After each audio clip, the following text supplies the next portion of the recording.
Hi, this is Tanya from Y'all Light. I'm a registered dietitian, and I've had a lot of friends asking me about what to do during this time period about eating and managing that whole area of life right now. So anyway, I came up with some guidelines. I titled it the Corona Diet, because hopefully this will just be for a certain period of time, like a fad diet, but these are good diet principles anyway. The problem right now that we are all facing on some level is that we have these issues. A lack of routine. A lot of our routines have just been completely changed. We have access to food all day long because we are at home. The gyms are closed. We now are faced with being pretty emotional, and that can lead to emotional eating. And all of these things together there's a lot of change, and when there is change, that creates stress. So to combat the stress, so some stress reduction tips that you can use for the benefit of your well-being and your health is, one, establish a routine. So that means it would be best if you can, in general, have a set routine. As most of you know, I teach daily spiritual practices. So my routine is I get up in the morning and I do my daily spiritual practices, then I take a shower, then I eat some food, then I do my work, I take lunch at noon, that sort of thing. And at night, I know to shut everything down at a certain time so I can do an evening routine so that I can get up fresh in the morning and go back and do my daily spiritual practices. So anyway, a routine is invaluable. That's why I put it at the top. Try to stick to a routine. And if you have a family, of course, routine is super, super important. Now, in terms of eating, since we have access to food all day, it's like go ahead and allow yourself to eat throughout the day. So go ahead and have 3 meals a day and 3 little snacks. But the thing about this, the key will be portion control. Where we're used to maybe going out to a restaurant and getting quite a big portion. Now what we really have to do, which is so good for our bodies as well, is to decrease our portions and start off with a smaller plate and a small amount of food, and even stop eating as soon as you feel like maybe you're getting a little bit full. And just know that in a few hours, you can eat the rest of that meal, or you can have a snack. So the snacks I like to encourage people to eat, of course, are healthy. So especially during the summer, if you can eat all that yummy fresh fruit out there, a vegetable platter with dip. Anyway, snacks are small portions. So your meal, kind of small, and your snacks, kind of small. But throughout the day, that way your body takes the food, uses it, isn't likely to store it. If you eat too much and you're not using that food, we tend to store that for future use. The quality of food right now is a really interesting thing for everybody to consider. Is the only diet, as a dietitian, I've done all the research, that actually reverses a lot of diseases, or can reverse disease, and really is scientifically proven to be really the healthiest diet out there, is called a plant-based whole foods diet.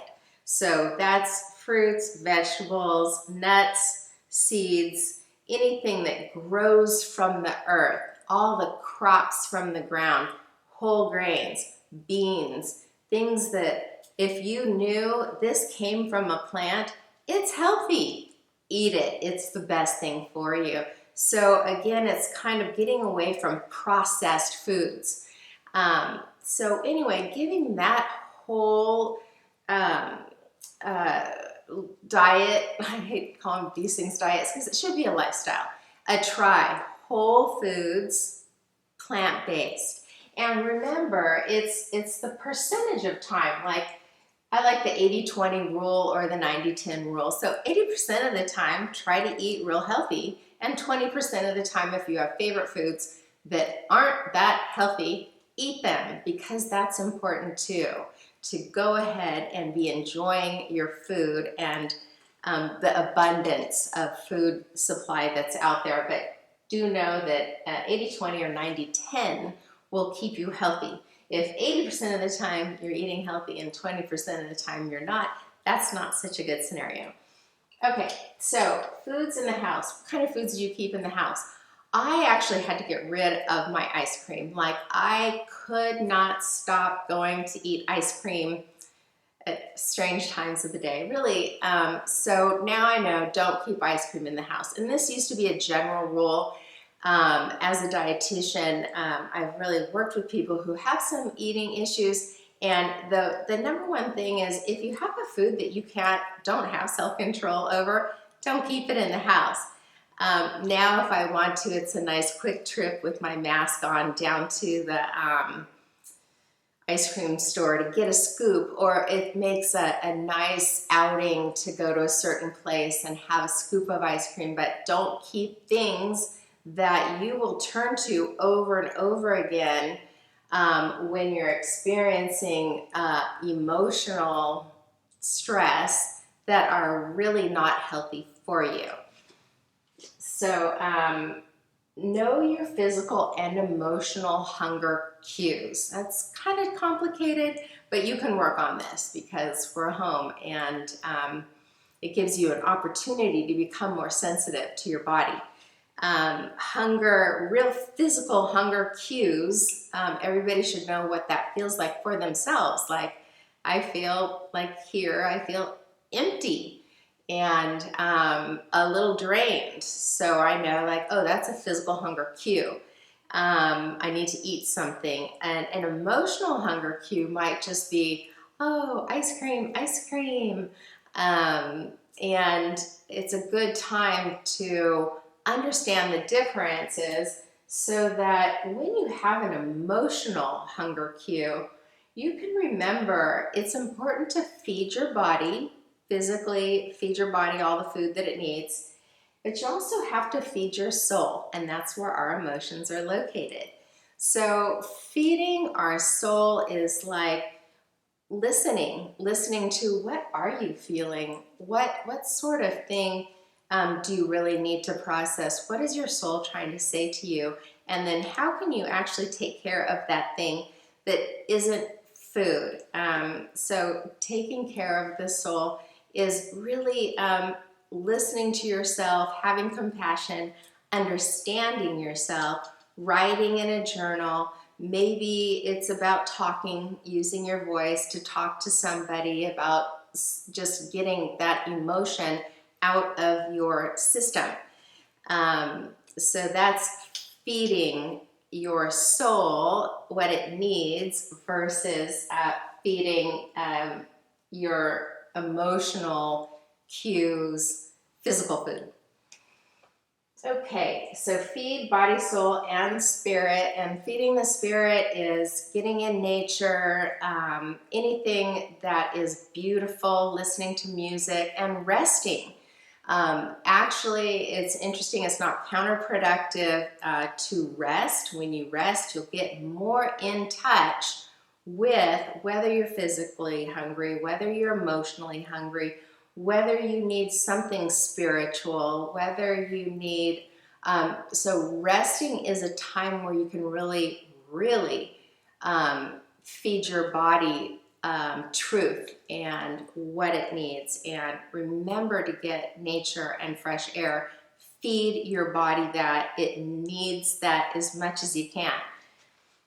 And then movement daily. Daily movement is part of definitely feeding body, soul, and spirit. And it doesn't matter what you do. So now we've got lots of YouTube channels, people doing all sorts of exercise classes. And I really encourage walking. Walking is so good for you, and so many people have forgotten the benefit of walking or how easy it is, and everybody can walk. And it's just as good for your body as jogging and just moving your body. Stretching is really an excellent way to actually maintain your muscle mass, is just through stretching. So anyway, do remember to be conscious, be awake, be alert, be practicing some good habits during this time.